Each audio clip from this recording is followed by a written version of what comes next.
tuvuze ku mugabo n'umuhungu we dushingiye ku isano y'amaraso ni ngombwa gutekereza ku gukora urutonde rw'umutungo kamere wose wo mu ntara ya Waraba naho Katanga wasahuwe ku bwinshi n'umuryango wa perezida.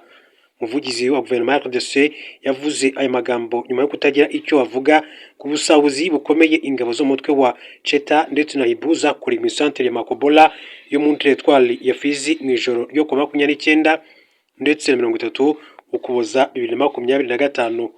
Minisitiri w'u Rwanda Ambasaderi Olivier Nduhungirehe akaba yihanije mu buryo bukomeye cyane Patrick Muyaya. Uyu ni minisitiri w'itangazamakuru akaba n'umuvugizi wa guverinoma ya Repubulika ya Demokarasi ya Kongo.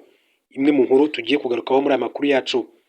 Hanyuma ndaza guca mu gihugu cya Uganda babwire ko Perezida Kaguta Museveni yatsindiye manda ya 7 nk'umukuru w'igihugu cya Uganda. Yani makuru akomeje kugenda avugwa kandi ndaza kubabwira yuko witwa Bazaramba wamijwe ibyaha bya jenoside yapfiriye muri gereza muri Finland. Yitwa François Bazaramba, umunyarwanda wari waramijwe ibyaha bya jenoside yapfiriye muri Finland muri gereza ya Kelava aho yari asanzwe afungiye muri iki gihugu cya Finland.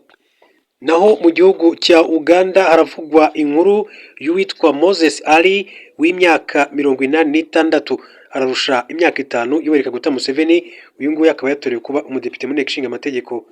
General Retired Moses Ali w'imyaka 86 yatorewe kuba umudepite uzahagararira akarere ka Adjumani ko mu burengerazuba bwa Uganda mu nteko ishinga amategeko y'iki gihugu.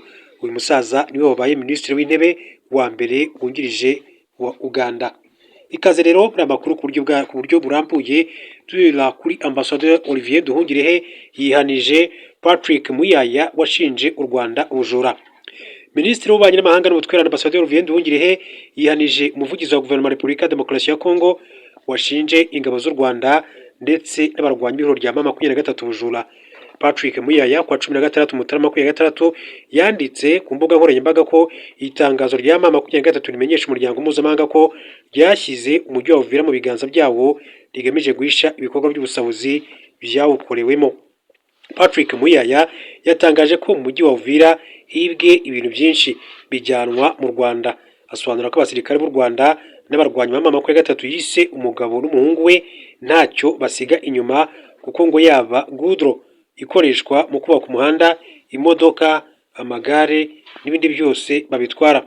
Minisitiri Nduhungirehe yasubije Patrick Muyaya yifashishije inkuru cy'ikinyamakuru Africa Intelligence gikora inkuru zicukumbuye igaragaza uburyo aho umuryango wa Perezida Felix Tshisekedi bamaze imyaka myinshi cyane biba amabuye y'agaciro mu ntara ya Katanga. Imwe muri izi nkuru yasohotse tariki ya 6 Ukwakira 2025 iragaragaza ko muri rusange amabuye y'agaciro yibwa mu ntara zirahahoze ari Katanga nka Waraba naho Katanga mu gihe cy'umwaka afite agaciro ka miliyari 2 z'amadolari y'Amerika. Indi nkuru yasohotse tariki 28 Ugushyingo 2025 ni y'amashyirahamwe na za societe civile zo muri Katanga byatanze ikirego mu bushinjacyaha bw'Ububiligi bubusaba gukurikirana umuryango wa Perezida Felix Tshisekedi cyane ko bose bafite ubwenegihugu bw'Ububiligi. Minisitiri Nduhungirehe yagize ati tuvuze ku mugabo n'umuhungu we dushingiye ku isano y'amaraso ni ngombwa gutekereza ku gukora urutonde rw'umutungo kamere wose wo mu ntara ya Waraba naho Katanga wasahuwe ku bwinshi n'umuryango wa perezida. Umuvugizi wa guverinoma ya RDC yavuze aya magambo nyuma yo kutagira icyo avuga ku busabuzi bukomeye cyane ingabo zo mu mutwe wa Cheta na Hibu zakuriye muri centre Makobola muri territoire ya Fizi mu ijoro ryo ku itariki 29 Ukuboza 2025. Societe civile ikorera muri Makobola yatangaje ko abasirikare ba RDC babaje gusahura ivuriro rya Lamba batwara imiti n'ibindi bikoresho bakomereza mu ngo z'abaturage bibihene, inkoko n'ibiribwa babyikoreza abagore babarekura babanje kubafata ku ngufu. Umunyamuryango w'isosiyete civile yagize ati binjiye mu ngo z'abaturage batwara byose basanze birimo n'ibiryo bategetse abagore kuba batwaza bataha nyuma yo gufatwa ku ngufu. Patrick Muyaya avuga ko umuco w'ubujura utamenyerewe muri Repubulika ya Demokarasi ya Kongo nyamara bizwi hose ko mu byashegeshe igisirikare cy'iki gihugu harimo ubujura n'ubwambuzi bukorwa n'abasirikare bacyo ndetse no ku manywa y'ihangu nk'uko byagiye bigarukwaho. Mu yandi makuru agezweho muri aka kanya akomeje kugenda avugwa hirya no hino ku isi nuko uwitwa Yoweri Kaguta Museveni yatorewe kuyobora Uganda muri manda ya 7. Perezida wa Uganda Yoweri Kaguta Museveni yongeye gutsinda amatora y'umukuru w'igihugu ku majwi 71.6% ayigitse abandi bakandida 7 bari bahatanye. komisiyo ya Uganda ishinzwe amatora yatangaje ko umukandida bakurikiye perezida Yoweri Kaguta Museveni ari Robert Kyagulanyi Ssentamu wamenyekanye mu muziki nka Bobi Wine yagize amajwi 28.72%. James Nandala Mafabi wari uhagarariye ishyaka FDC ryashinzwe na Dr Kizza Besigye yagize ijwi rimwe n'ibice 88%. Abandi bakandida bagize amajwi ari hagati ya 0.21% na 0.53%. Amatora ya perezida wa Uganda yabaye tariki ya 15 Mutarama 2023. Komisiyo y'amatora igaragaza ko mu bantu miliyoni 21,600 bari kuri liste y'itora 52.5% aribo bitabiriye amatora. Iyi komisiyo yagaragaje ko habaruwe amajwi miliyoni 11,090 n'abandi maganandi agera kuri 848 yakusanyijwe kuri site 50,839 zo hirya no hino mu gihugu. Aya batoye Museveni miliyoni 7,966,772. Aya Bobi Wine miliyoni 2,141,138 mu gihe aya Mafabi ari 209 n'ibice n'abandi 39. Umukandida w'ishyaka Conservative Party Elton Joseph Mabilizi niwe wagize amajwi make, yabonye 23,458 angana na 0.21 by'amajwi yose yabaruwe. Mu gihe amajwi yatangazwaga, Bobi Wine we yavuze kuri wa gatandatu we n'umugore we bari mu bwisho ahantu hatekanye nyuma yo guterwa n'abashinzwe umutekano. Kuwa 16 Mutarama bari bafite kajugujugu bashaka rero ngo kubafunga. Uyu munyapolitiki yatangaje ko atemera ibyavuye mu matora byatangazwaga na perezida wa komisiyo y'amatora Simon Mugenyi Byabakama kuko ngo ntaho bihuriye n'ukuri kw'amahitamo y'abatoye. Yagize ati twanze ibiri gutangazwa na Byabakama kubera ko ibyo byitwa musaruro ari gutangaza n'ibihimbano ntaho bihuriye namba ibyabereye muri site z'amatora muri Uganda. Bobi Wine yavuze ko abakozi benshi b'ishyaka rye NIUP bataye muri yombi, internet irahagarikwa hagamijwe kwiba amajwi y'abandi bakandida. Yasabye abanya-Uganda kwanga ibyatangajwe na komisiyo y'amatora. Amatora ya perezida wa Uganda yahuriranye n'abadepite mu gihe komisiyo y'amatora yatangazwaga ibyavuyemo mu bice bitandukanye by'igihugu. Habaye imvururu zatewe n'abataranyurwaga nabyo. Polisi ya Uganda yatangaje ko abantu 12 kandi bapfiriye muri izi mvururu, abandi barakomereka harimo 7 barasiwe mu karere ka Mutambala mu ijoro ryo kwa 15 Mutarama. Bivuga ko bari bashyigikiye umukandida ku mwanya w'umudepite witwa Mohamed Muwanga Kivumbi.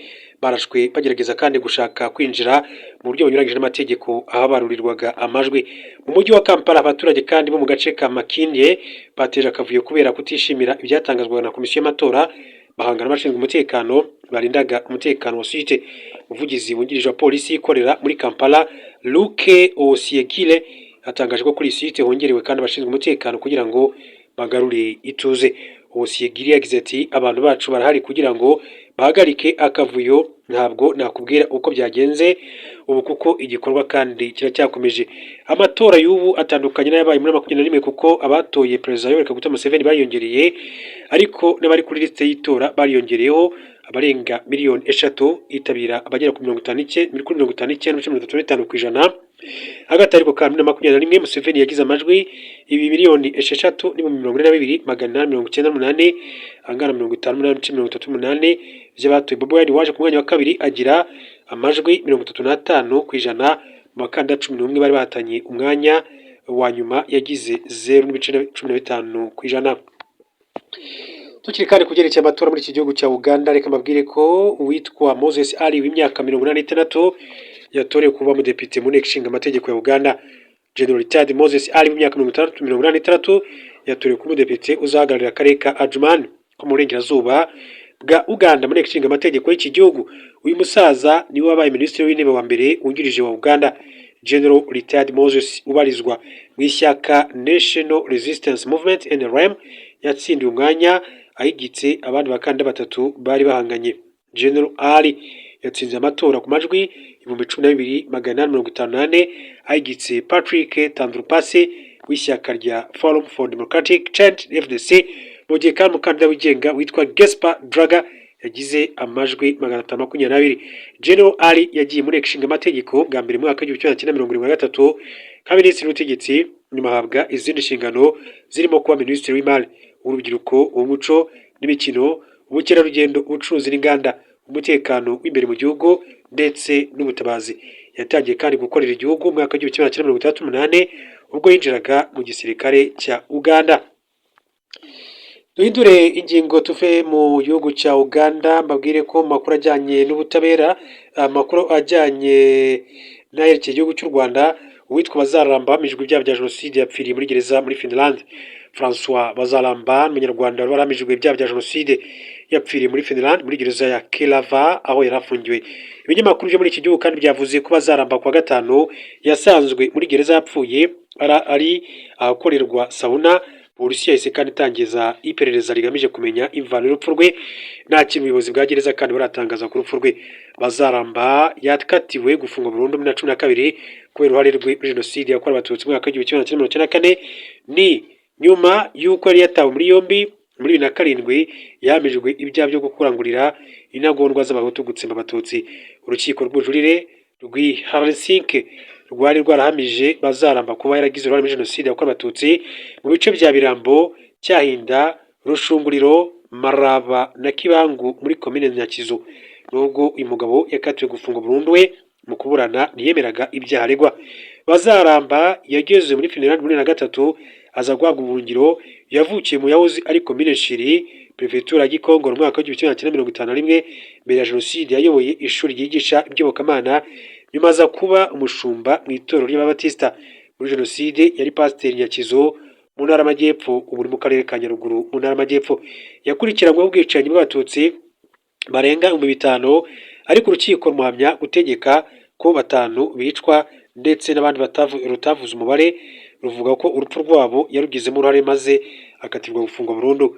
Urubanza rwe rwaravuzwe cyane muri Finland bitewe n'uko ari urwa mbere rwari rubaye nyuma y'uko icyo gihugu kandi gishyize umukono ku mategeko mpuzamahanga yo kurwanya jenoside. Duhindure ingingo, mbabwire ko witwa Perezida Evariste Ndayishimiye, uyu nguyu ni perezida w'igihugu cy'u Burundi, akaba yitarutsa uruhare rwe n'igihugu cye mu ntambara mu burasirazuba bwa Repubulika ya Demokarasi ya Kongo. Leta y'u Burundi ikaba yohereje ingabo mu burasirazuba bwa Repubulika ya Demokarasi ya Kongo muri 2022 hashingiwe ku masezerano ibihugu byombi byagiranye agamije kwifatanya kurwanya imitwe itwaje intwaro irimo Red Tabara na mama ku ya gatatu. Ingabo z'Uburundi kandi zatsindiwe bikomeye cyane mu ntara Kivu y'Amajyaruguru zihungira muri Kivu y'Amajyepfo, ariko nabwo mama ku ya gatatu zisangayo izambura umujyi wa Bukavu, Uvira n'indi y'ingenzi. Mu kiganiro Ndayishimiye kandi yagiranye n'abahagarariye ibihugu byabo mu Burundi, yasobanuye ko mwaka ushize yagize uruhare rukomeye cyane mu gukemura amakimbirane muri RDC, kandi ngo abantu baratunguwe cyane kubera ko batekerezaga ko igihugu cye gifite uruhare muri iyi ntambara. Yagize ati oya, Uburundi ntiburi mu ntambara. Uburundi bwagiye gufasha RDC kurinda umutekano w'abaturage bayo. Ntitwagiye mu ntambara, niyo mpamvu rero dukomeza gukora uko dushoboye kugira ngo tugire uruhare mu buhuza kugira ngo akarere kabone amahoro. Ndayishimiye yageze kure avuga ko ubwo ingabo z'Uburundi kandi zageraga muri Kivu y'Amajyepfo, abanyamulenge biyunze n'abafurero n'ababembe mu gihe mbere yaho barwanaga, kandi ko baramushimira. Ati ubwanyu mwarabibonye ko igihe ingabo z'Uburundi zageraga muri Kivu y'Amajyepfo, abanyamulenge, ababembe, abafurero barwanaga bahise biyunga muri Kivu y'Amajyepfo. Twunze abantu bose, kandi ubu nishimiye ko bose bakinyoherereza ubutumwa bwo kunshimira. Nubwo Ndayishimiye avuga ko Burundi kandi bwuze abanyamulenge nta mu bundi bwoko, mwaka 2025 ingabo z'igihugu cye zagabye ibitero bikomeye cyane ku banyamulenge batuye muri Minembwe zifatanyije n'iza RDC Wazalendo igizwe n'abarimo ababembe, abafurero n'umutwe w'iterabwoba FDLR. Mu Ukwakira 2025 ingabo z'Uburundi kandi zafunze inzira zose zihuza komine Minembwe n'ibindi bice byo mu ntara ya Kivu y'Amajyepfo zigamije kubuza abanyamulenge bayituye kujya ku masoko ndetse no ku mavuriro, zitwaje ko aho baba hagenzurwa n'umutwe wa MRDP twirwaneho.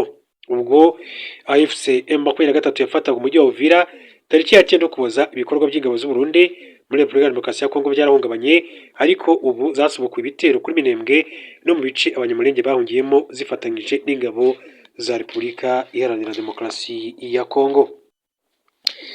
Yari makuru rero akomeje kugenda avugwa kuri uyu mugoroba ku itariki ya 17. Makuru abakomeje kugenda avugwa kuri uyu mugoroba ku itariki ya 17, byinshi cyane bakomeza kugenda bivugwa mu bitangazamakuru bitandukanye, ariko munyemerere wenda tuyasoreze ku nkuru imwe babwira yuko uwitwa Perezida Mamadou Diouf yarahiye, umuhango witabiriwe na Perezida wa Repubulika y'u Rwanda ni Perezida wa Guinea Conakry. Perezida Mamadou Diouf yarahiriye kuyobora Guinea Conakry muri manda y'imyaka igera kuri 7, umuhango witabiriwe na Perezida Paul Kagame n'abandi bakuru b'ibihugu barenga 8 bo muri Afurika. Umuhango w'irahira wabaye tariki ya 17 Mutarama 2026 muri Stade General Lansana Conte de Nongo iherereye muri commune Rambanyi mu mujyi wa Conakry. Perezida Kagame yageze muri Guinea ku itariki ya 16 Mutarama 2026 yakirwa na Minisitiri w'Intebe Amadou Uriba.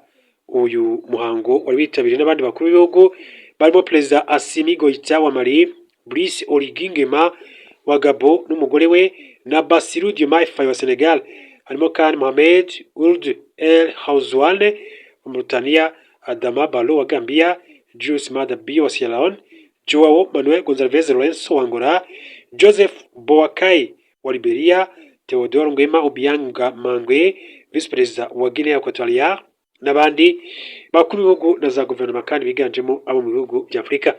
Mu karasisi kanogeye ijisho k'imodoka z'intambara, intwaro zitandukanye n'indege z'intambara ziyerekanaga muri stade no mu kirere. Abanyagine bishimira ko umutekano wabo urinzwe.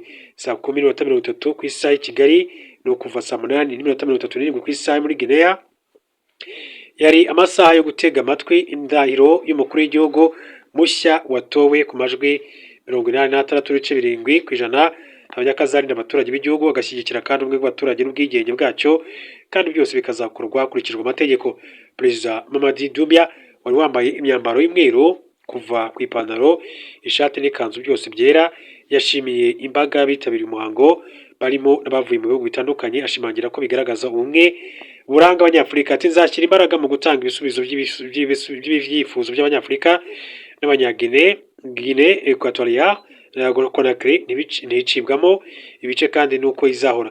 Ubudasa bwacu nibwo bukungu, naho ubumwe bwacu nizo mbaraga zacu.